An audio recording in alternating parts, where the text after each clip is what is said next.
Hello दोस्तों, आप सबका स्वागत है दोबारा से मेरे चैनल में केमिस्ट्री अड्डा में। बेटा हम लोग डिस्कस कर रहे थे प्रीवियस ईयर क्वेश्चंस जो पीजीटी और जीआईसी में आए हैं। उसमें हमने पहला पार्ट जो एटॉमिक स्ट्रक्चर के क्वेश्चंस है उसका डिस्कस कर लिया है। उसका दूसरा पार्ट हम डिस्कस करने जा रहे हैं। हम लोगों ने 16 क्वेश्चन तक डिस्कस कर लिया था प्रीवियस लेक्चर में, जो मेरे चैनल पर अपलोडेड है। यदि आप पहली बार वीडियो देख रहे हैं बेटा तो आप पहले थ्योरी लेक्चर्स जो अपलोडेड है वीडियो पर उसे देखिए, मेरे चैनल पर केमिस्ट्री अड्डा पर उसे देखिए।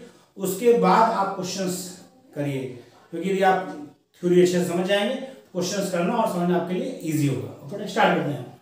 17वां क्वेश्चन है ये पूछा गया बेटा पीजीटी 2009 में क्वेश्चन पूछा गया। क्वेश्चन क्या है? क्वेश्चन है light from sun has maximum intensity at wavelength of about 6.0 into 10⁻⁷ metre. What is the frequency of sunlight? Velocity of light दे रखा है। सिंपल तरीका आपको लेक्चर बताया था प्लांक्स क्वांटम थ्योरी में, जिसमें हमने आपको फ्रीक्वेंसी और वेवलेंथ और वेलोसिटी ऑफ लाइट में रिलेशन बताया था। क्या रिलेशन था बेटा?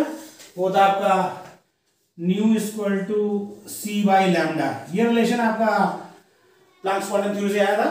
New equal to C by lambda. सी क्या है? स्पीड ऑफ लाइट या वेलोसिटी ऑफ लाइट, और लैम्डा क्या है?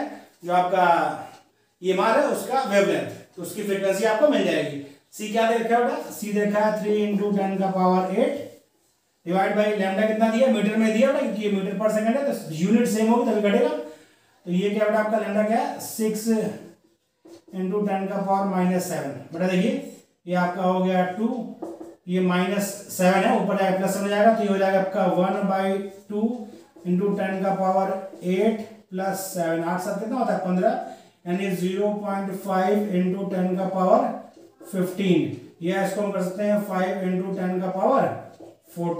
सेकेंड इनवर्स करें बेटा, या इसको हम क्या कहें? हर्ट्ज कहें। सेकेंड इनवर्स या हर्ट्ज होता है किसका यूनिट? फ्रीक्वेंसी का यूनिट, आवृत्ति का यूनिट सेकेंड इनवर्स या हर्ट्ज होता है। तो ऑप्शन देखिए, पहला ऑप्शन नहीं, दूसरा नहीं, तीसरा ऑप्शन मैच कर रहा है 5 × 10⁻14 hertz. Option C is right option. आपको फॉर्मूला पता था, आपने फटाक से वैल्यू रखा, बस कन्वर्जन में ध्यान रखना है। ये क्या था? 6 × 10⁻⁷, ऊपर जाएगा तो -7 क्या हो जाएगा? +7। मैं उसको जोड़ दिया। 0.5 में क्या किया? 10⁻15 था बेटा, एक इधर आ गया तो 5 × 10⁻14 हो गया ऑप्शन। बहुत आसान, 15 सेकंड में लगेगा आपको करने में। दूसरा क्वेश्चन लेते हैं नेक्स्ट। 18वां क्वेश्चन बेटा क्या है? Which of the following are isoelectronic and iso structure? कौन कौन से बेटा दे रखे हैं स्पीसीज? NO3-, CO3-2, ClO3- और SO3।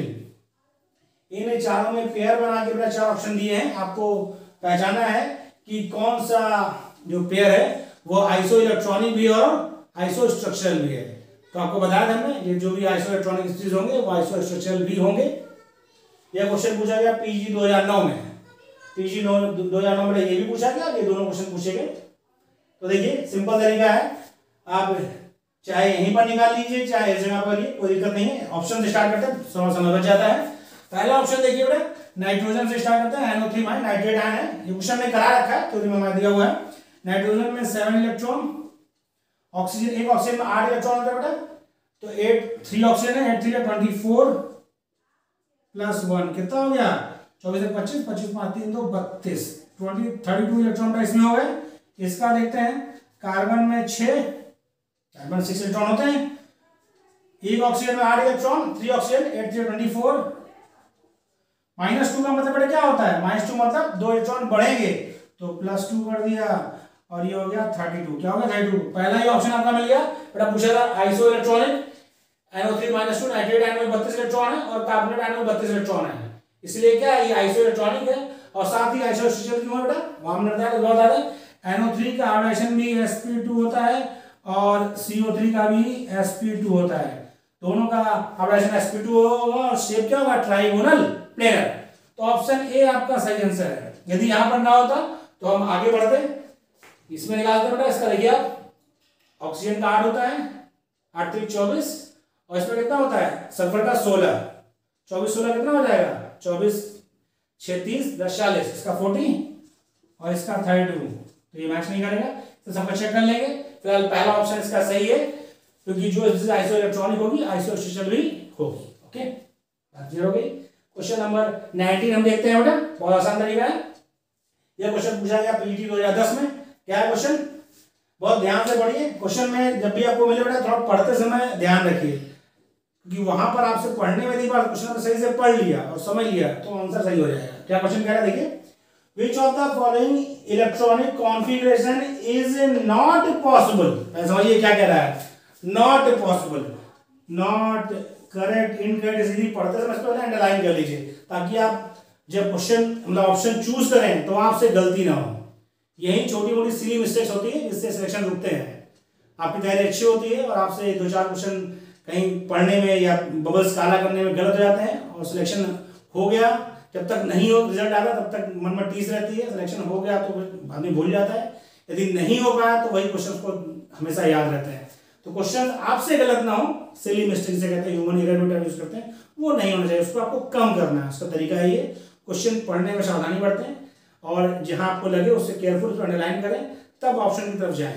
तो हमने पढ़ा क्या कह रहा है question, which of the following electronic configuration is not possible. हमें ढूंढना है कि जो पॉसिबल नहीं होगा। आपको बता दें इलेक्ट्रॉनिक कॉन्फ़िगरेशन में तीनों रूल फॉलो होने चाहिए। कौन कौन से, अबाउ प्रिंसिपल, हुंस प्रिंसिपल और पाउली एक्सक्लूजन प्रिंसिपल, तीनों रूल फॉलो करके इलेक्ट्रॉनिक कॉन्फ़िगरेशन लिखे जाते हैं। तो पहला देखिए, पहला सही है, एनर्जी के बढ़ते क्रम में बेटा 1s के बाद 2s आता है, 1s2 2s2 सही है। दूसरा ऑप्शन बेटा बी, ऑप्शन बी आपका क्या है, 1s2 2s1 सही है। 3 इलेक्ट्रॉन है तो भाई 2 इलेक्ट्रॉन इसमें भरेगा एस वाले में, क्योंकि एस में एक ऑर्बिटल होता है तो 2 इलेक्ट्रॉन, और तीसरा इलेक्ट्रॉन यहां गया। सी ऑप्शन देखते हैं बेटा 1s2 2s2। पी में बेटा क्या होते हैं, पी में आपका पता है को 3 ऑर्बिटल होते हैं, px py pz। तो इसमें देखिए बेटा क्या है, पहले सिंगली भरेगा, इसने दिखा भी रखा सिंगली भरा, देखिए क्योंकि होस्ट ने क्या कहा, डीजेनरेट वो सब शेल जैसे पी डी एफ जिनमें डीजेनरेट ऑर्बिटल्स होते हैं, इलेक्ट्रॉन पहले सिंगली भरे जाते हैं विथ पैरेलल स्पिन, उसके बाद हम पेयरिंग करते हैं, आप पेयरिंग करते हैं इलेक्ट्रॉन विथ अपोजिट स्पिन। तो क्योंकि बेटा पी में 3 ऑर्बिटल होते हैं, तीनों में सिंगल इलेक्ट्रॉन भरा है इसमें, यानी ये कॉन्फ़िगरेशन क्या आपका करेक्ट है। हमें ढूंढना क्या था, नॉट पॉसिबल, मतलब जो पॉसिबल ना हो, और ये क्या है सही पॉसिबल है। डी ऑप्शन ऑब्वियसली 3 यदि पॉसिबल चौथा ही होगा, लेकिन चेक कर लेते हैं 1s2 2s2। इसमें दिया क्या बेटा 2px में 2 इलेक्ट्रॉन भर दिया है, क्योंकि ऐसा नहीं होगा, px py pz होगा। यदि p2 होता, एक आपका इलेक्ट्रॉन px में होता, दूसरा किसमें होता py में, दूसरा किसमें होता py में। तो ये क्या है, ये आपका गलत है, इसलिए है नॉट पॉसिबल। लेकिन आपके लिए है क्या है, यह राइट आंसर है। ठीक है, समझिए क्वेश्चन मार्क कर रहा है नॉट पॉसिबल खोजना है, तो हमारे लिए जो इसमें नॉट पॉसिबल होगा वो हमारे लिए सही उत्तर होगा। ओके, बात क्लियर है। तो option D is answer for this question. Question 20 पर हम आते हैं। देखिए यह क्वेश्चन बहुत इंपॉर्टेंट है, क्योंकि इसमें थोड़ा ध्यान रखना होगा। क्वेश्चन क्या कह रहा है समझिए, क्वेश्चन कह रहा है इफ हुन रूल इज नॉट फॉलोड। इसका पहला लाइन क्या कहना है, यदि हुन रूल फॉलो नहीं होता। ठीक है भाई, बाकी रूल फॉलो होते हैं, हुन रूल फॉलो नहीं होता, इसने ऐसा कहा। ठीक है भाई, हुन रूल नॉट फॉलो का मतलब हुन रूल को छोड़कर बाकी रूल फॉलो होंगे, ध्यान रखना बेटा। Magnetic momentum of Fe+2 Fe+2 Mn+2 Mn+ Cr all have 24 electron will be in order। मतलब Fe+2 में बेटा क्या, Fe में 26 इलेक्ट्रॉन होते हैं, 2 निकल गए 24 बचा। Mn में 25 होते हैं, 1 निकल गया 24 बचा, और क्रोमियम में 24 होते ही हैं। उसने कहा यदि ये हुन्स रूल फॉलो ना करे तो मैग्नेटिक मोमेंटम का ऑर्डर क्या होगा। ठीक, तो आपको पता है मैग्नेटिक मोमेंटम, आपको बताया था मैग्नेटिक मोमेंटम किस पर डिपेंड करता है, नंबर ऑफ अनपेयर्ड इलेक्ट्रॉन पे, क्योंकि उसका फॉर्मूला क्या है, root n into n+2 bm। Root n क्या फॉर्मूला बेटा उसका फॉर्मूला हम फिर बता दें आपको, है root n into n+2 bm। यानी कहा जाए तो magnetic momentum directly proportional to n है, n का जिसके लिए मान ज्यादा होगा उसका मैग्नेटिक मोमेंटम ज्यादा होगा। ओके, यहाँ तक बात क्लियर है। हम इसको करते हैं, यदि बेटा अपने से कॉपी कर लीजिए, स्क्रीनशॉट ले लीजिए, फिर हम इधर आपका रब कर दें, फिर इधर आपको समझाएं।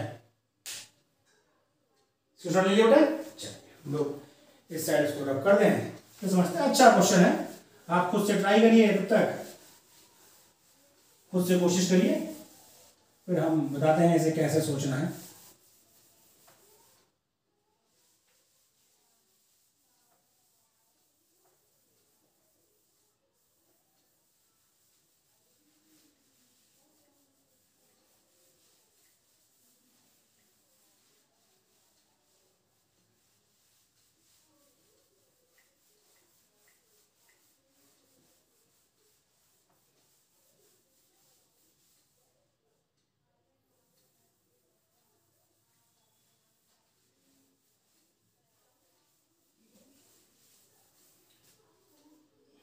देखिए क्या क्या रखा है। पहले हम Fe का कॉन्फ़िगरेशन लिखते हैं, बहुत ध्यान से देखिएगा। Fe का कॉन्फ़िगरेशन लिख रहे हैं। Fe का क्या होता है बेटा, 1s2 2s2 2p6 3s2 3p6 4s2 और 3d6। जब आपका Fe+2 होगा तो आपको पता है बेटा इलेक्ट्रॉन कहाँ से निकलेगा, जिसके लिए n का मान ज्यादा होगा, यानी 4s से निकलेगा। तो जब इलेक्ट्रॉन 2 निकल गया तो ये तो कॉमन हो गया, इसकी हमने बात छोड़ दी। तो आपका क्या हो गया बेटा, आपका भाई यहां तक तो आर्गन है, Ar 18 है, देखिए 10 से 18 आर्गन के बाद ये हो गया आपका 3d6। तो इधर तो बेटा सारे इलेक्ट्रॉन पेड है। d6 में उसने क्या कहा, क्वेश्चन की पहली लाइन है, क्या कहना है क्वेश्चन का, कि holes rule is not followed. ये चीज आप ध्यान रखेंगे तभी क्वेश्चन सही कर पाएंगे। होल्स रूल फॉलो नहीं होगा। होल्स ने क्या कहा कि यदि डिजेनरेट ऑर्बिटल है, मतलब वो सब शेल जिनमें डिजेनरेट ऑर्बिटल होते हैं, यानी ऑर्बिटल्स हैव सेम एनर्जी, उसमें इलेक्ट्रॉन पहले सिंगली विथ पैरेलल स्पिन भरे जाते हैं, उसके बाद पेयरिंग होती है। उसने क्या कह दिया कि आपका जो है रूल फॉलो नहीं होगा। तो बाकी रूल में क्या कहा, बाकी पाउली ने कहा कि एक ऑर्बिटल में मैक्सिमम 2 इलेक्ट्रॉन और दोनों आपस में क्या अपोजिट स्पिन, क्योंकि बहुत तो फॉलो हुआ ही था, पाउली हम फॉलो करा देते हैं। तो 6 इलेक्ट्रॉन है, पहला दूसरा तीसरा चौथा पांचवा छठा। तो इसमें नंबर ऑफ अनपेयर्ड इलेक्ट्रॉन कितना हो जाएगा बेटा, 0। कितना हो जाएगा, 0। नंबर ऑफ अनपेयर्ड इलेक्ट्रॉन कितना हो बेटा, 0। किस केस में, Fe के केस में। दूसरा हमारा क्या है बेटा, Mn की बात करें, Mn का क्या होता है बेटा कॉन्फ़िगरेशन, Mn का होता है 25, इसका होता है 26। Mn का होता है Ar 4s2 3d5, ये ना होता है Ar 4s2 3d5। ओके, फिर इसमें क्या है, Mn प्लस एक इलेक्ट्रॉन निकालना है, बट आपको पता है इलेक्ट्रॉन कहाँ से निकलेगा, 4s से निकलेगा, 4s से। तो Mn प्लस जब हुआ तो ये क्या हो गया, Ar 4s1 और 3d5। कोई दिक्कत बेटा नहीं है। अब देखते हैं बेटा, देखिए 4s1 आपका क्या होगा भाई, इसमें रूल फॉलो हो ना हो की बात है, क्योंकि इलेक्ट्रॉन है सिंगल है। उसके बाद आपका जो आपका 3d5 है उसमें हमें रूल फॉलो नहीं कराना है, क्योंकि बोल रखा है। तो पहला दूसरा तीसरा चौथा और पांचवा इलेक्ट्रॉन, ये तो होगा पांचवा इलेक्ट्रॉन होल्स फॉलो होता है, एक एक बढ़ देते हैं, लेकिन होल्स फॉलो नहीं होता है। तो पॉली तो ध्यान रखना ही है, एक में 2 इलेक्ट्रॉन और दोनों आपस में क्या अपोजिट स्पिन। तो इसमें नंबर ऑफ अनपेयर्ड इलेक्ट्रॉन कितने हो गए बेटा, number of unpaired electron equal to कितना हो गया, 2। कितना हो गया, 2। ओके, लास्ट आपका क्या बचा, लास्ट बेटा आपका क्रोमियम का 24 होता है। उसने क्या कह दिया कि रूल फॉलो नहीं होता है, तो इसका क्या होगा, इसका होगा 1s2 2s2 1s2 2s2 2p6 3s2 3p6 4s2 3d4। क्या होगा बेटा, 4s2 3d4। ये आपका क्या है बेटा, आर्गन के बराबर हो गया, यानी Cr का हो गया क्या, आर्गन, और 4s2 3d4। क्योंकि उसने क्या कहा, होल्स रूल फॉलो नहीं होगा। जो हम करते थे बेटा आपका 4s1 3d5, वो इसीलिए करते थे क्योंकि मल्टीप्लिसिटी ज्यादा चाहिए होती थी, ज्यादा मल्टीप्लिसिटी, क्योंकि हम लोग क्या करते थे, हाफ फिल्ड मोर स्टेबल। वो कहां से निकल के आता है, वो निकल के आता है होल्स मैक्सिमम मल्टीप्लिसिटी प्रिंसिपल से ही, उसी से वो एक्सप्लेन होता है। तो यहां उसने कह दिया कि फॉलो नहीं होता, उसकी बात नहीं करेंगे। तो इसके मतलब यहाँ 2 इलेक्ट्रॉन, पहला दूसरा तीसरा चौथा हो गया बेटा, D4 में पेयर्ड हो गया, यहाँ पेयर्ड हो गया। तो इस यहाँ पर भी नंबर ऑफ अनपेयर्ड इलेक्ट्रॉन कितना हो गया बेटा, 0। तो देखिए Fe+2 में 0 है और Cr में 0 है, तो दोनों का मैग्नेटिक मोमेंटम क्या होगा, सेम होगा। सबसे ज्यादा किसका होगा, Mn का, सबसे ज्यादा किसका होगा, Mn का। उसके बाद Cr और Fe का क्या होगा, Cr और Fe का सेम है, क्योंकि यहाँ भी अनपेयर्ड इलेक्ट्रॉन 0 है, यहाँ भी अनपेयर्ड इलेक्ट्रॉन 0 है। इस वाले में 2 अनपेयर्ड इलेक्ट्रॉन है, तो इसका मैग्नेटिक मोमेंटम होगा। ये दोनों का 90 मोमेंटम नहीं होगा, यानी कार्य बराबर है। तो ऑप्शन देखिए कौन सा है, इस वाले में रिटर्न लगा है, गलत है। FeCrMn, option B is right answer, option B is right answer. बेटा बताना आपको समय लगा, इतना समय आपको नहीं लगेगा क्योंकि आप फटाफट करेंगे, क्योंकि हमें सिखाना इसलिए समय लग रहा था। अभी मैं सोचिए कि सर को एक क्वेश्चन करने में 5 मिनट लग रहा तो मैं कैसे करूंगा, हम पूरे की चीज बता रहे हैं, वहां कुछ चीजें बता रहे हैं, फटाफट होगा तो समय नहीं लगता है, समय बचेगा। जैसे देखिए अब अगले क्वेश्चन पर आते हैं। The number of unpaired electron in nickel +2। अब ये क्वेश्चन तो भाई बहुत थोड़ा समय लगेगा। निकिल +2 में क्या होता है, निकिल +2 का मतलब हो गया बेटा क्या, निकिल का होता है, यदि हम आउटर मोस्ट की बात करें तो 3d8 4s2, पहले 4s2 घटो, 3d8 4s2 होता है, तो निकिल +2 का क्या होगा बेटा 3d8 होगा। भाई 4s2 पहले होना चाहिए बेटा, आप सोचेंगे सर ये गलत बता रहे हैं, मैं इस पर कर दूं 4s2 3d8।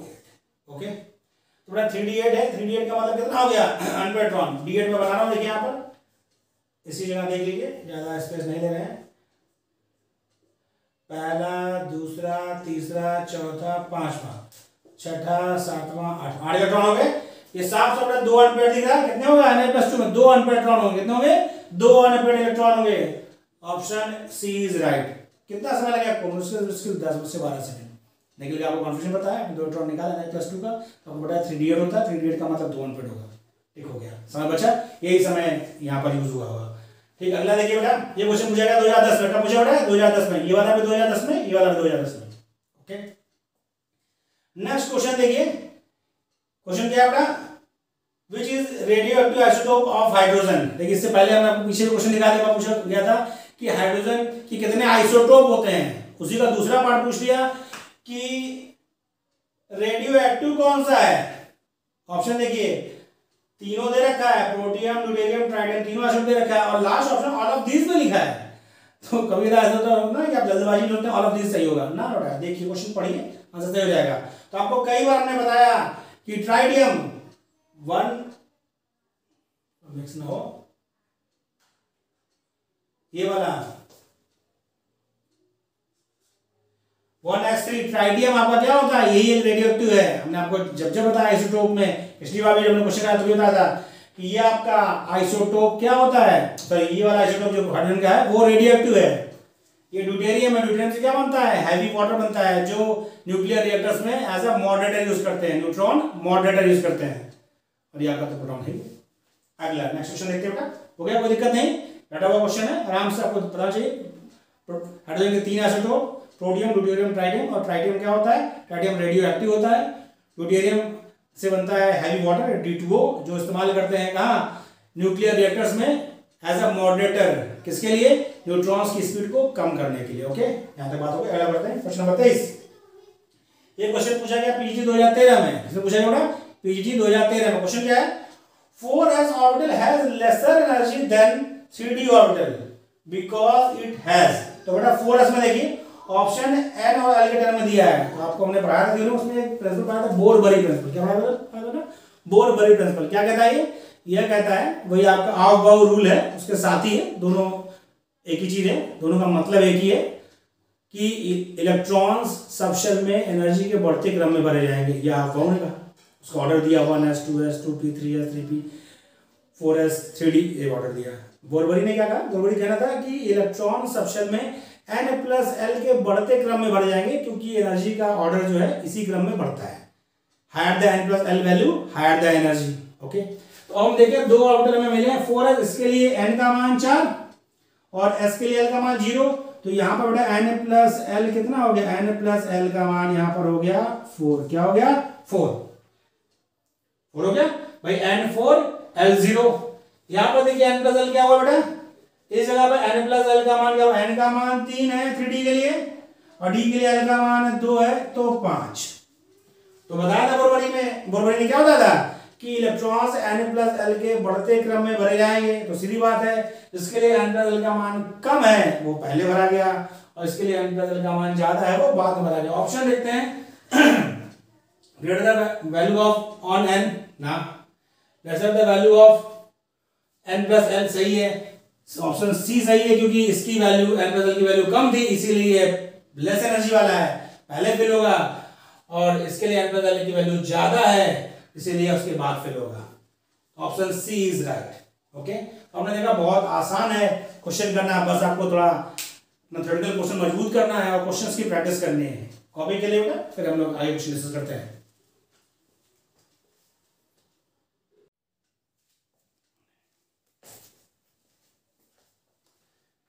बेटा आपका फिर स्वागत है। हम लोग क्वेश्चन 23 तक डिस्कस कर चुके थे। 24 क्वेश्चन नंबर है जो हमें डिस्कस करना है। ये पूछा गया पीजी 2013 में। क्या क्वेश्चन है बेटा? For a given value of principal quantum number, order of increasing energy for different subshell. Subshell की एनर्जी का ऑर्डर पूछ रखा है कब? जब आपका क्या बेटा सेल कांस्टेंट है। सेल क्या है? कांस्टेंट है, तब के लिए आपका एनर्जी का ऑर्डर पूछ रखा है। तो क्या होता है जब n इक्वल टू कांस्टेंट होता है तो सबसे कम एनर्जी s की, उससे ज्यादा p, उससे ज्यादा d, उससे ज्यादा f। ये आपको बताया गया है लेक्चर में, 4th लेक्चर में। और आपको ध्यान भी रखना है, मतलब याद भी रखना है कि एनर्जी की वैल्यू डिपेंड करेगी किस पर? n प्लस एल पर। ठीक है, लेकिन यदि आपका n कांस्टेंट कर दिया तो क्या होगा? सब सेल की एनर्जी की बात किया तो सब एनर्जी लेवल की बात कर रहा है, तो एनर्जी मतलब क्वांटम नंबर में बताया गया है as the value of L increases, energy of subcell increases। मतलब जैसे से ऐसी मतलब क्वांटम नंबर का वैल्यू बढ़ेगी, एनर्जी सबसेल की बढ़ेगी। तो आपको पता है S सबसेल के लिए L का मान 0 होता है, P के लिए L का मान 1 होता है, D के लिए L का मान 2 होता है और F के लिए L का मान 3 होता है। इसीलिए एनर्जी ऑर्डर क्या है? S से ज्यादा एनर्जी P की, उससे ज्यादा D की, उससे ज्यादा F की। ऑप्शन देखिए, पहला ऑप्शन ही आपका एस पी डी एफ। तो आपको ऑप्शन चूज करने में थोड़ा ध्यान रखना है कि आप मैच करें, ऐसा ना जल्दबाजी में गलती हो जाए। ठीक, पहला ऑप्शन ही हो गया, मतलब पहला क्वेश्चन हो गया जो पूछा गया पीजी 2013 में। बहुत आसान था, आपको याद था, 10 से 15 सेकंड आपने क्वेश्चन कर लिया। अगला क्वेश्चन, क्वेश्चन नंबर 25 है, और ध्यान देखिए क्या लिखा है, which of the following represent Schrodinger wave equation. इससे पहले भी क्वेश्चन पूछा गया है, वहां पर नॉर्मल पूछा गया था, यहाँ थोड़ा उसका शॉर्ट फॉर्म दिया है। और हमने जो मेरा लेक्चर 3rd है उसमें आपको बताया गया है, मैं फिर से रिपीट कर रहा हूँ, श्रोडिंगर वेव इक्वेशन आपको दोनों फॉर्म, ये लैप्लेशियन ऑपरेटर के फॉर्म में है, वो नॉर्मल फॉर्म में, दोनों आपको याद होनी चाहिए। मैं फिर से रिपीट कर रहा हूँ, याद होनी चाहिए इसलिए बेटा क्योंकि कई बार ये रिपीट हो चुकी है। दोनों में से कभी वो पूछा जाता है, कभी ये वाला फॉर्म पूछा जाता है। इक्वेशन आपको याद रहेगी, फटाक से आप कर लेंगे। क्या होता है Schrodinger equation? Del square psi by del x square plus del square psi by del y square plus del square psi by del z square plus 8 pi square m by h square plus 8 pi square m by h square multiply में E minus V psi equal to 0। Okay, तो ये आपका क्या है लैप्लेशियन operator. इसका ये जो आपका ये है बेटा, ये मैं आपको बता दूं यहाँ पर डेल्टा को बोलते हैं क्या? Laplacian operator. और डेल्टा स्क्वायर इक्वल टू होता है del by del x square plus del by del y square plus del by del z square. ये होता है आपका डेल्टा स्क्वायर का मीनिंग। थोड़ा देखिए इसमें आपको बता दें, रट के ध्यान रखिए, पहला ऑप्शन सही है क्योंकि देखिए बेटा इसमें डेल स्क्वायर का ये फॉर्मूला डेल्टा स्क्वायर का साई से मल्टीप्लाई करेंगे तो क्या हो जाएगा? यहाँ भी साई आ जाएगा, मैं यहाँ लिख दे रहा हूँ। यदि बेटा साई से मल्टीप्लाई करेंगे, यदि साई से, तो यहाँ भी साई, यहाँ भी साई, यहाँ भी साई हो जाएगा। तो आपका सोल्यूशन बाकी आपका ये दे रखा है 8 pi square m by h square E minus B psi equal to 0। तो ये आपको सबसे सिंपल तरीका है, दोनों फॉर्म में याद होना चाहिए। बिल्कुल भी समझ लेगा, आपको फॉर्मूला याद है, उसका इक्वेशन याद है सोल्यूशन का, तो 3 सेकंड का क्वेश्चन है, फटाक से टिक करिए और बस करना चाहिए, समय बचेगा। ठीक है बेटा, अगले क्वेश्चन आते हैं, क्वेश्चन नंबर 26। क्वेश्चन नंबर 26 बेटा बहुत आसान है, ये पूछा गया पीजी 2013 में। देखिए बेटा पीजी 2013 में 3 क्वेश्चन पूछे गए डबल स्ट्रक्चर से, इसलिए ऐसा नहीं कि आपका डबल स्ट्रक्चर टॉपिक इंपॉर्टेंट नहीं है, हर एक टॉपिक इंपॉर्टेंट है। कभी किसी से ज्यादा क्वेश्चन आता है, कभी किसी से, आपको पढ़ना पूरा है। तो क्या है, बहुत आसान क्वेश्चन। देखिए क्वेश्चन क्या कह रहा है, the relation delta x into delta p equal to h by 4 pi represent. थोड़ा क्या है डेल्टा एक्स आपके पास अनसर्टेनिटी इन पोजीशन, ये क्या अनसर्टेनिटी इन मोमेंटम। आपको थोड़ा याद आ रहा है, हम लोग पढ़े थे कौन सा अनसर्टेनिटी प्रिंसिपल, किसका तो लिखा होगा हाइजेनबर्ग अनसर्टेनिटी प्रिंसिपल। क्या कहता है, ये कहता है कि एक साथ कभी भी किसी इलेक्ट्रॉन के लिए उसकी पोजीशन और मोमेंटम एक्यूरेटली मेजर नहीं की जा सकती, साइमल्टेनियसली एक साथ साथ में मेजर नहीं कर सकते। तो वहां पर साइन आपने देखा होगा, तो जो हमने लिखवाया था वहां पर, ये आप बुक में देखेंगे, delta x into delta p is greater than equal to h by 4 pi होता है। इसका मतलब होता है कि बराबर भी हो सकता है और उससे ज्यादा भी हो सकता है। ठीक है, बराबर दिया है तो क्या ये है आपका हाइजेनबर्ग असर्टिव प्रिंसिपल। डी ब्रॉगली नहीं, हाइजेनबर्ग है। डी ब्रॉगली क्या होता है lambda equal to h by p. Schrodinger wave आपका यही दिया हुआ है, पाउली आपको पता ही है, प्रिंसिपल ये अलग है। उसमें क्या कहना है, किसी भी मतलब कि कोई दो इलेक्ट्रॉन किसी एटम में ऐसे नहीं होंगे जिसके लिए चारों क्वांटम नंबर सेम होगा, या उसका दूसरा फॉर्म क्या है, किसी भी ऑर्बिटल में मैक्सिमम दो इलेक्ट्रॉन, वो दोनों आपस में अपोजिट स्पिन। तो ये वाला किसके लिए है, हाइजेनबर्ग अनसर्टेनिटी प्रिंसिपल, जिसका फॉर्म जो इक्वेशन है वो ये है, जिसमें लिखा है delta x into delta p greater than equal to h by 4 pi. तो ग्रेटर देन इक्वल टू मतलब इक्वल टू हो सकता है, ग्रेटर हो सकता है, इक्वल टू दिया है। ओके, नेक्स्ट क्वेश्चन देखिए, क्वेश्चन 27। ये पूछा गया बेटा पीजी 2011 में। आप सोच रहे 13 के बाद हम 11 लिख रहे हैं, बेटा पीजी 2013 का एग्जाम पहले हुआ था और उसके बाद हुआ है पीजी 2011 का एग्जाम। कुछ कोर्ट का मैटर था, इसलिए पीजी 2011 की वैकेंसी कोर्ट में लंबित थी और बाद में उसका एग्जाम हुआ, उसका रिजल्ट भी बहुत बाद में आया। तो पीजी 2011 का एक क्वेश्चन है, क्या क्वेश्चन होता है, the orbital L equal to 2। बहुत ध्यान समझिए, L इक्वल टू 2 का मतलब ये बात कर रहा है किसकी, डी ऑर्बिटल। किसकी बात कर रहा है, डी। ये आपके दिमाग में फट से चलना चाहिए, L इक्वल टू 2 का मतलब डी ऑर्बिटल। क्या कहने लगा, फिर से पढ़िए, द ऑर्बिटल इक्वल टू 2 मतलब D orbital can accommodate. D orbital में कितने इलेक्ट्रॉन होंगे, तो आपको पता है L इक्वल टू 2 के लिए क्या होता है ऑर्बिटल फॉर्मूला, 2l+1। क्या होता है नंबर ऑर्बिटल का फॉर्मूला, 2l+1। तो यदि आप करेंगे इसको 2l+1 2 इंटू 2+1 इक्वल टू 5 हो गया। कितने ऑर्बिटल है यहाँ पे L इक्वल टू 2 के लिए, 5 ऑर्बिटल। तो आप याद है, मैं जस्ट समझाने के लिए कर रहा हूँ, आपको तो याद ही है चीज। यदि 5 ऑर्बिटल है तो आपको पता है एक ऑर्बिटल में मैक्सिमम 2 इलेक्ट्रॉन, तो कितने होंगे, 2 2 4 2 6 2 8 10 इलेक्ट्रॉन होंगे। Option D is right. रटा रहता है लेकिन बस समझाने के लिए। इसको 2 का मतलब डी ऑर्बिटल में कितने इलेक्ट्रॉन हो सकते हैं, 10। क्वेश्चन पढ़िए क्या कह रहा है, L इक्वल टू 2 ऑर्बिटल बता रखा है, L इक्वल टू 2 मतलब उसने बता रखा है सबशेल, डी सबशेल है, डी सबशेल में 5 ऑर्बिटल मतलब 10 इलेक्ट्रॉन। ओके, नेक्स्ट क्वेश्चन देखिए, क्वेश्चन नंबर 28। ये भी पूछा गया पीजी 2011 में। क्वेश्चन क्या है, बहुत आसान क्वेश्चन, क्या दिया, CO molecule has how many electron. कभी कभी बेटा क्या होता है, जब इस तरह क्वेश्चन आता है तो कंफ्यूजन क्रिएट कर देता है, आपको लगता है अरे इतना आसान क्वेश्चन तो पूछ नहीं सकता। तो भाई चतुराई तो तब है जब क्वेश्चन गलत ना हो, तब तो ठीक है, वरना ये क्वेश्चन यदि गलत हो जाते हैं बेटा तो बहुत खलते हैं। तो जब आप क्वेश्चन सिंपल लिखे तो थोड़ा उसमें सावधानी ज्यादा रहती है, क्योंकि वहां गलती ज्यादा होती है। तो CO मॉलिक्यूल में इलेक्ट्रॉन पूछ रखे बेटा, तो कार्बन में इलेक्ट्रॉन कितने, 6, कार्बन में 6 इलेक्ट्रॉन होता है। ऑक्सीजन में कितने, 8, 8 6 14, 14 हुआ। Option B is right. ये सब क्वेश्चन आपके समय बचाएंगे, जो आपके न्यूमेरिकल वाले क्वेश्चन वहां वो खर्च होंगे। इसीलिए आपको करना है ये, क्वेश्चन फटाफट पढ़ना है कंपटीशन में, क्वेश्चन जो आपको आ रहा है फटाफट करते रहिए, ताकि आपको जो न्यूमेरिकल वाला मिले वहां आप समय अपना खर्च कर सकें। ऐसा ना हो कि आप किसी न्यूमेरिकल में शुरू में ही फंस जाए और सारा टाइम आपका चला जाए और बाद में आपको प्रेशर क्रिएट होने लगे, क्वेश्चन गलत होने लगते हैं, फिर आप गलत ऑप्शन ऑप्ट करने लगते हैं, फिर भी पढ़े आप क्वेश्चन का लगाने लगते हैं, वहां गलतियां होती हैं। समय टाइम मैनेजमेंट सबसे मेन है, उस पर मैं एक अलग वीडियो दूंगा जब एग्जाम करीब आ जाएगा। फिलहाल हम लोग क्वेश्चन करते हैं। क्वेश्चन नंबर 29 बेटा क्या है, F subshell has maximum. F subshell में मैक्सिमम क्या, ऑप्शन क्या दिया है वो समझे, ऑर्बिटल्स के फॉर्म में दे रखा है। एफ के लिए आपको पता है एफ में क्या होता है, एफ के लिए एल का मान कितना होता है, 3। एफ के लिए एल का मान 3 होता है, तो ये फॉर्मूला में लिख ही रखा है यहाँ पे। एफ के लिए एल का मान क्या होता है, 3 होता है, 3 2 6 + 1, तो 7 ऑर्बिटल होंगे। कितने होंगे, एफ सबशेल में 7 ऑर्बिटल होंगे। फर्स्ट सी ऑप्शन जो है उसमें लिखा है 7 ऑर्बिटल। तो आपने देखा बहुत आसानी से हमने सारे क्वेश्चन कर लिए। इसमें आपको याद रखना है थोड़ी देर क्वेश्चन में, बाकी इजीली हो गया, थोड़ा आप कॉपी कर लीजिए। फिर हम इसमें बचा हुआ क्वेश्चन, अभी इसमें और क्वेश्चन बचे हैं, क्योंकि आप लोग तो जीआईसी की बात कर रहे हैं, आपसे पीजीडी कर रहे हैं, बट हमने सीरियल से लिखा है, तो पीजीडी का खत्म हुआ, फिर जीआईसी के 3 ईयर के पेपर ही मेरे पास हैं, 2012 2015 2017। उसके क्वेश्चन जो आए हुए हैं वो हम सॉल्व कराते हैं, आप इसे कॉपी कर लीजिए फ्लैग से।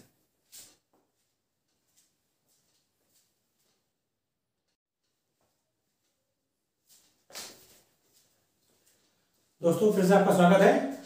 हम लोग क्वेश्चन कर रहे थे, 29 क्वेश्चन तक हम लोगों ने कर लिया है। क्वेश्चन नंबर 30 हमें करना है।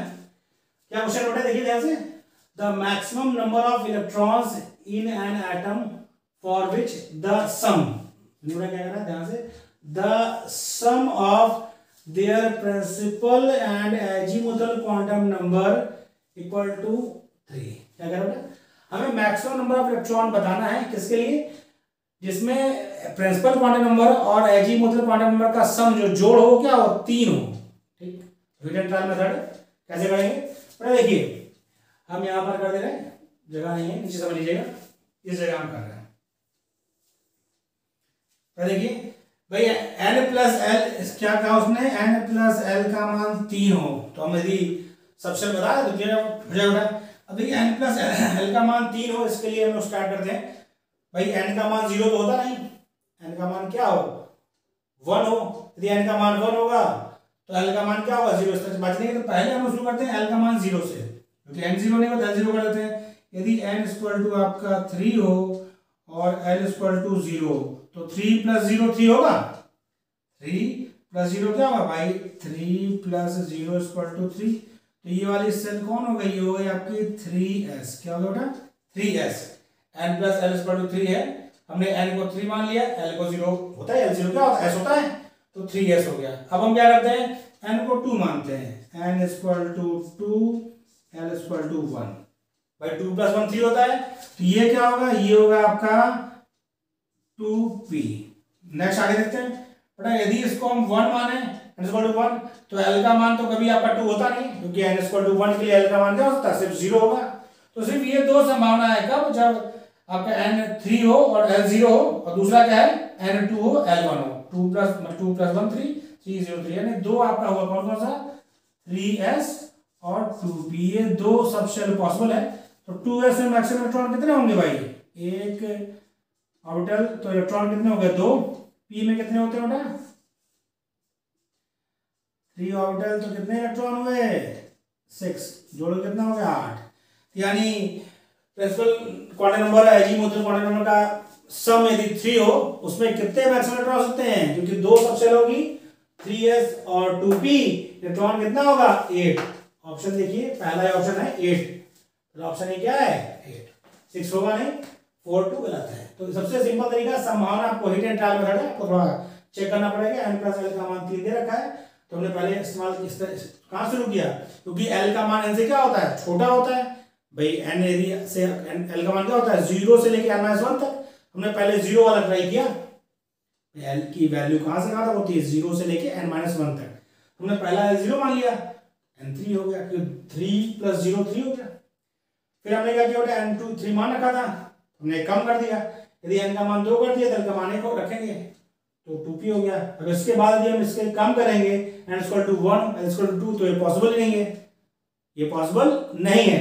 तो सिर्फ दो सबसेल पॉसिबल है, कौन सी, 3s और 2p। तो s में कितने, 2 इलेक्ट्रॉन, और p में 6, कितने टोटल हो गए, टोटल 8 इलेक्ट्रॉन। ऑप्शन ए आपका सही आंसर। अब अगला क्वेश्चन देखिए, आइसोइलेक्ट्रॉनिक में बहुत क्वेश्चन आ रखा है। अगला क्वेश्चन क्या है, the isoelectronic pair among the following is. आपको आइसोइलेक्ट्रॉनिक खोजना है। देखिए इसमें ध्यान से, इसमें क्वेश्चन में आपको ध्यान रखना है, क्योंकि इसमें समय बहुत लग सकता है, इसलिए आपको थोड़ा ट्रिक का ध्यान रखना पड़ेगा। तो देखिए जो पेयर दे रखे हैं उसमें क्या दे रखा है, इसमें 2 क्लोरीन दिया है, पहले देखिए मैच करा देंगे, इसमें 2 क्लोरीन, इसमें 2 क्लोरीन, ठीक है, यहाँ तो भाई सेम हो जाएगा। लेकिन यहाँ एक ऑक्सीजन और यहाँ एक आयोडीन है, ऑक्सीजन आयोडीन में इलेक्ट्रॉन का बहुत बड़ा गैप है, तो यह पेयर कभी भी आइसोइलेक्ट्रॉनिक नहीं होगा। मिस हो गया, फिर से सुनिए। जब बेटा आपको क्वेश्चन दे रखा है, आपको सिंपली आपको याद है कार्बन नाइट्रोजन ऑक्सीजन, सब तो आपको इलेक्ट्रॉन याद रहते हैं। अब इसमें आयोडीन दिया है, उसके बाद जो है आयोडीन याद दे रखा है, क्लोरीन का आपको याद रहता है। तो पहले देखिए कैसे हम गलत आंसर चूज करें। सिंपल तरीका है भाई, ये ऑप्शन हमने पहले देखा, मेजर किया, फटाक से देखिए भाई, Cl2 तो कॉमन हो गया, ठीक है, इलेक्ट्रॉन बराबर होंगे, तो ये दोनों में तो सेम इलेक्ट्रॉन होगा। लेकिन यहाँ एक ऑक्सीजन बचा, यहाँ एक आयोडीन बचा। ऑक्सीजन और आयोडीन के इलेक्ट्रॉन कभी भी सेम नहीं सकते, बहुत बड़ा गैप है। ऑक्सीजन आपका सेकंड पीरियड में है, आयोडीन आपका सेकंड पीरियड में, आयोडीन सबसे लास्ट में, फ्लोरीन ब्रोमीन आयोडीन, इलेक्ट्रॉन बहुत ज्यादा, तो ये कट गया। इसमें आइए भाई, इसमें 2 क्लोरीन है, इसमें एक ही क्लोरीन है, और क्लोरीन में तो इलेक्ट्रॉन कितने होते हैं, 17, ऑक्सीजन में 8, तो कभी भी मैच नहीं करेगा। आप चाहें तो 17 34 और 8 तो कितना हो गया, 42। और इसमें कहते हैं 8 दूनी 16 और 17 16 कितना हो गया 33, मैच नहीं किया, ये कट गया। यहाँ देखिए I3/3 आयोडीन और यहाँ पे क्या हो रहा है 1 आयोडीन और 2 फ्लोरीन, और फ्लोरीन आयोडीन कभी भी इलेक्ट्रॉन सेम नहीं होता, तो ये भी कट गया। डी ऑप्शन पर आइए आप, डी में देखिए Cl कॉमन सेम होगा भाई, 2 ऑक्सीजन है इसमें 2 फ्लोरीन है, ऑक्सीजन के जस्ट बगल में फ्लोरीन है और यहाँ निगेटिव यहाँ पॉजिटिव, यानी ये मैच कर सकता है, तो इसके इलेक्ट्रॉन आप काउंट कर लीजिए। ये बार थोड़ा ट्रिक लगानी पड़ेगी देखिए क्वेश्चन करने, तभी आप समझ जा सकते हैं। आप सोचेंगे मैं आयोडीन का इलेक्ट्रॉन गिनूं काउंट करूं, बहुत समय के होगा, थोड़ा ट्रिक का भी ध्यान रखेंगे कि जब आप देखिए मैच करा के गैप ज्यादा है उसे छोड़ दीजिए। यहाँ पर देखिए गैप कम है, Cl कॉमन है भाई, 2 ऑक्सीजन है और यहाँ पर 2 फ्लोरीन है, चार्ज भी लगा है, उस पर बाद में बात करेंगे। ऑक्सीजन के जस्ट बगल में फ्लोरीन आता है भाई, फ्लोरीन में ऑक्सीजन से एक ही इलेक्ट्रॉन ज्यादा होगा, तो हम लोग मैच करते हैं भाई। देखिए फ्लोरीन में 17 इलेक्ट्रॉन बेटा, हम ये डी ऑप्शन की बात कर रहे हैं। ऑक्सीजन में कितना 8, 2 ऑक्सीजन में 16 हो गया, नेगेटिव चार्ज लगाया +1 तो कितना हो गया 17 दूनी 34 इलेक्ट्रॉन हो गया इस वाले में। इसमें देखिए फ्लोरीन में 17, एक फ्लोरीन में 9 इलेक्ट्रॉन, 2 फ्लोरीन 18 भाई, फ्लोरीन में 9 इलेक्ट्रॉन 2 फ्लोरीन 18 प्लस लगा, मतलब इलेक्ट्रॉन कम कर देना, इलेक्ट्रॉन में कम करने में -1 कर दिया, तो ये कितना हो गया, ये भी हो गया 34। तो आपका ऑप्शन डी ई सही आंसर है। ये तरीका अपना के आप समय बचा के फटाक से आंसर कर सकते हैं। ओके बेटा, यहाँ तक हो गया। ये क्वेश्चन पूछा गया पीजी 2016 में। अगला क्वेश्चन देखिए बेटा, जीआईसी 2015 में पूछा गया है, 2015 में, और आप यदि ध्यान में अभी जस्ट पीछे वाले जो हमने क्वेश्चन किए थे उसमें हमने हाइजेनबर्ग का क्वेश्चन किया था, जो आपको पूछा किसमें गया था, जो पूछा गया था किसमें, पीजीटी में। किसमें पूछा गया था, पीजी 2016 में साथ पूछा गया था। तो वो क्वेश्चन आया, वही क्वेश्चन देखिए रिपीट हो गया कब, पहले 2015 में। बड़ा आप 2015 मत करिए, 2015 वाला ये नहीं कि ये एग्जाम 2015 में हुआ होगा, यह फॉर्म 2015 में निकला है। एग्जाम तो गवर्नमेंट जब कराना चाहती है तब कराती है। जैसे 2011 का फॉर्म 11 में निकला, लेकिन उसका एग्जाम जाके हुआ आपका 18-19 करीब हुआ था, 16 में एग्जाम हुआ था उसका, ठीक, एग्जाम 16 में, 16 में हुआ था 2011 का पेपर, और क्लियर होते होते उसको लग गया लगभग 18-19। तो इसलिए आप ये बताइए कि ये फॉर्म भरा गया 2015 में, एग्जाम जब हुआ होगा। ये पीजी 2015 क्वेश्चन है। देखिए ये सेम क्वेश्चन इसी तरह का आपसे पूछा गया, किसमें, ये जीआईसी पूछा गया और वो पीजी पूछा गया था। क्वेश्चन क्या होता है बेटा, हाइजेनबर्ग अनसर्टेनिटी प्रिंसिपल का एक्सप्रेशन पहचानना है। देखिए फॉर्मूला बेस्ड क्वेश्चन है, ये सब क्वेश्चन क्या है, आपने फॉर्मूला याद है, फट से हो जाए। क्या फॉर्मूला था आपका, हाइजेनबर्ग का delta x into delta p greater equal to h/4π। ये आपको याद होना चाहिए, आप कर क्या होना, जबकि जुबान पर होना चाहिए फॉर्मूला, जुबान पर होगा तभी आप कर पाएंगे। ये फॉर्मूला आपको याद था, आपने मैच कराया, पी h/, नहीं पी नहीं, delta x delta p greater equal to, ये आपको मैच कर गया, ऑप्शन ठीक हो गया, बस काला हो गया। तो फॉर्मूले जो आपको बताए जा रहे हैं, हमने वहां भी बताया था कि फॉर्मूले आपको याद रखने हैं, हाइजेनबर्ग के, उसके बाद डी ब्रॉगली का इक्वेशन, श्रोडिंगर का इक्वेशन, ये सब आपको याद रखनी है। डायरेक्ट क्वेश्चन आता है फॉर्मूले पे, एक्सप्रेशन पे से। ये देखो ये क्वेश्चन आपका जीआईसी 2017 में पूछा गया, सेम क्वेश्चन आपका है। देखिए the isotonic pair among the following is, मैंने क्वेश्चन इसलिए लिखा है ताकि आपको दिखा सके कि क्वेश्चन रिपीट होते हैं, इसलिए आपको जो प्रीवियस पेपर है उसको सॉल्व करके रखना है और ध्यान से तैयार रखना है। क्वेश्चन रिपीट होता है, यदि आपने प्रैक्टिस कर रखी है इसमें कहीं कोई समस्या नहीं, ऑप्शन डी आपका सही होगा, फटाक से हो जाएगा। ऑप्शन मत याद रखिए, कैसे किया ये याद रखिए, क्योंकि ऑप्शन बदल भी सकता है, ठीक है, सीरीज चेंज होती है तो ऑप्शन चेंज होता है। ओके बेटा, नेक्स्ट क्वेश्चन आपका देखिए, इस तरह क्वेश्चन को पहले कर चुके हैं। क्या क्वेश्चन बेटा, द रेडियल पॉइंट, रेडियल की बात करे जब भी रेडियल नोड की बात कर रहा है वो, सीधा सीधा फॉर्मूला आपको याद होना चाहिए, हमेशा याद रखिए। क्या होता है, नंबर ऑफ रेडियल नोड। बेटा चीजें आपको थोड़ा देखनी होगी, वो क्या होता है, n-l-1, यानी जो आपका रेडियल नोड है या रेडियल पॉइंट्स हैं, रेडियल पॉइंट वेव फंक्शन, क्योंकि ये सब टर्म कहाँ से आए, ये सब श्रोडिंगर वेव इक्वेशन से ही है, वही टर्म से यूज किए गए। तो ये रेडियल की बात की हो तो n-l-1, यानी आपका जो रेडियल वेव फंक्शन है किस पर डिपेंड करता है, n पर भी और l पर भी। ऑप्शन देखिए, डिपेंड्स अपॉन क्वांटम नंबर, पहला ऑप्शन n और l है, n ओनली गलत, l m पर डिपेंड करता है नहीं, l ओनली। तो पहला ऑप्शन आपका सही है, क्योंकि इसमें लिखा है n और l, और इसका फॉर्मूला ये n-l-1। ये फॉर्मूला कैसे है, आपको बस अपने थ्योरी कंटेंट अच्छा रखना है, क्वेश्चन आपसे पूछा जाएगा, फटाफट कर सकते हैं। आप वो थ्योरी तैयार करिए, बार बार वीडियो देखिए, उसका नोट्स बनाइए, उसको रिवीजन करते रहिए और क्वेश्चंस की प्रैक्टिस करिए। हम आपके साथ लगे हुए हैं बेटा, हम तो पूरी कोशिश कर रहे हैं, आप भी अपना प्रयास करिए, सिलेक्शन जरूर होगा। हमारी तरफ से आपको गुड लक। और अगला लेक्चर हम लोग स्टार्ट करेंगे, जो नेक्स्ट चैप्टर स्टार्ट करेंगे वो आपका होगा पीरियोडिक प्रॉपर्टीज़ का। ओके बेटा, थैंक यू। यदि आपने हमारे चैनल को सब्सक्राइब नहीं किया तो प्लीज़ सब्सक्राइब करिए।